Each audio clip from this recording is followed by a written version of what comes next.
Hi, my name is Trevor Dunn, and these are the films I watched from November 5th to the 11th. On November 5th, I saw Tenet, directed by Christopher Nolan. It's about a special agent played by John David Washington who joins a TENET program where they stop events from happening. Joining him is Neil, played by Robert Pattinson. They're sent to stop Sator, played by Kenneth Branagh, an arms dealer who has access to material that lets you go back in time. The plan is to use Sator's wife, played by Elizabeth Debicki. She hates him and wants to escape her marriage. I love Tenet, and I'm disappointed I didn't see it earlier. Because of Nolan's insistence on Final Cut, this is the closest we'll ever get to a Chris Nolan James Bond movie. This film has 4 separate action scenes that would be the highlight for most other films. The opening is one of Nolan's best as we try to figure out what's going on. The reverse fighting is something I've never seen before. He crashes a plane into a building and is a car chase where one of the cars is driving in reverse. Tenet throws a lot at you, and you're not expected to know or understand everything. In the film, a character tells you, don't try to understand, just feel it, when talking about the technology. But Nolan is also talking to the audience. Just let Tenet wash over you and feel it. There are multiple scenes where characters will be talking about important plot details, and the music will be drowning out their dialogue. Tenet might not be for everyone, but if you open yourself up to it, you'll have a great time. The next day, I went to the theater and saw Predator Badlands in IMAX. Directed by Dan Trachtenberg, this is the 3rd Predator movie he's directed, and the 2nd he's released in 2025. Predator Badlands is about a predator, or Yautja as they're called, named Dek. He's the run of his family, and his father orders his brother to kill him. He can't go through with it, so their father kills the brother, and Dek escapes to a planet to hunt down a beast named the Kalisk and regain his honor. On his adventure, he runs into multiple creatures and a synth from the Weyland-Yutani Corporation named Thea, played by Elle Fanning. She was sent to research the wildlife but got her legs cut off. With her knowledge of the planet, the two team up to find the Kalisk. The pacing of Badlands was breakneck. I enjoyed all the action scenes, and the CGI held up, and there was no moments where I was taken out of the film. All the creatures have a unique look and feel to them, and have different types of hunting strategies. It was a brilliant idea to do a film from the perspective of a predator. This is the 8th Predator film, and the first to truly star the predator. And they don't do what other films have done, which is completely neuter their villains with sympathetic stories and how they're actually not that bad. Dek definitely grows and learns the sympathetic character, but he's still a bad hombre that will take you down in 2 seconds. Predator Badlands is a good action blockbuster.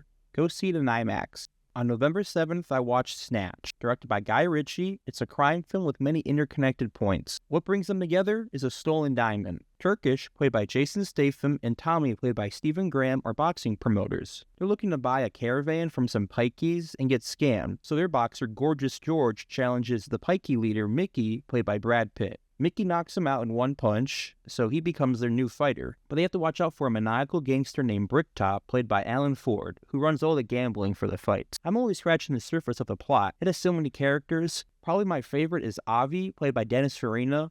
He plays an American Jewish jeweler who hired Benicio del Toro to steal the diamond for him, but Benicio is taking too long, so Avi flies to America. Guy Ritchie films are extremely British. I don't think there's an American more American than Dennis Farina. Seeing him bounce off the other characters is a treat. One of my favorite moments is when the airport security are asking him if he has anything to declare.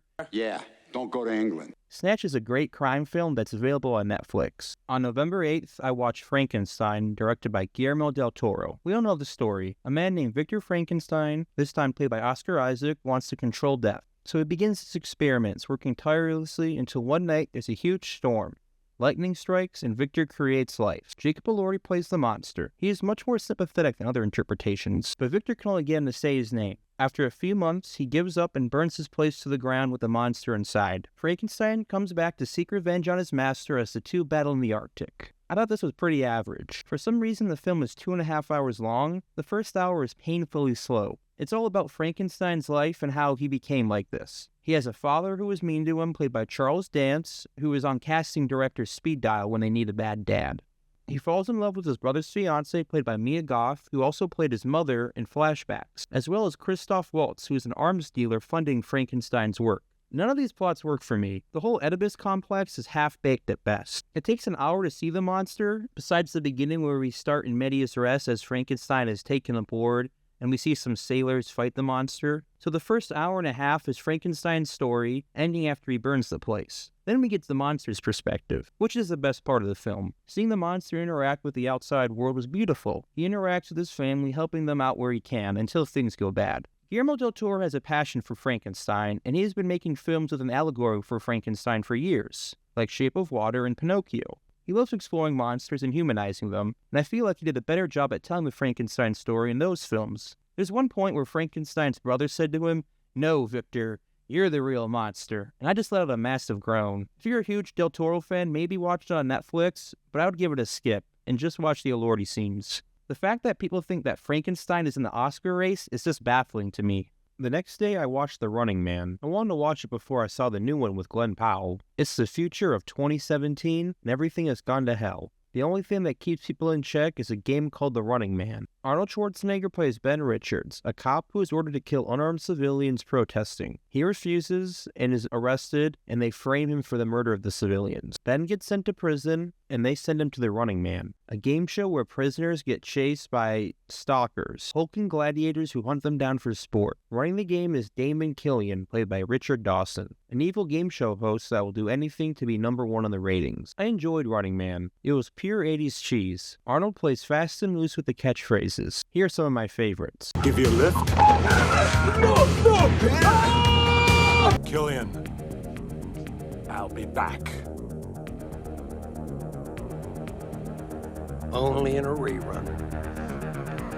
Go! Here is Sub-Zero. Now, Plane Zero. What happened to Baza? He had to split. But I hope you leave enough room for my fist, because I'm going to ram it into your stomach and break your goddamn spine! I love the setting of futuristic 2017. The technology is fun and tactile. This is another film I think that would do well as a video game. You get sent into the world, try to figure yourself out, and then the stalkers encounters would be like boss fights, getting harder as you progress. The Running Man is a fun 80s action flick, which you should check out before seeing the new one in theaters. On November 11th, a couple of friends and I had a movie night, and we watched No Country for Old Men, directed by the Coen brothers. Llewellyn Moss, played by Josh Brolin, comes across a deal that went bad between a cartel. He finds drugs and money. He takes the cash, but doing so puts him in the crosshairs of a sadistic hitman named Anton Chigurh, played by Javier Bardem. The two engage in a great game of cat and mouse as Llewellyn tries to escape Anton's fury. No Country for Old Men is the best neo-western ever made. If you're not familiar with the term, a neo-western is a western that has the same ideas of a traditional western, while being set in modern time and dealing with some of those challenges, like being in a time you can't understand. Some examples of a neo-western would be Hell or High Water, Wind River, and Eddington. There's not much I can say about Anton Chigurh that hasn't already been said. Javier Bardem gives an absolutely horrifying performance. The scene where he tracks down Llewellyn and the two get into a gunfight is one of the most tense scenes in cinematic history. What makes this film so great is the absence of dialogue. There's not a single word in this script that is wasted. No Country for Old Men is about action and consequences. No Country for Old Men is one of my favorites and one of the best films of the 21st century. Thank you for watching. These are the films I watched from November 4th to the 11th. Please like and subscribe, and I'll see you next week.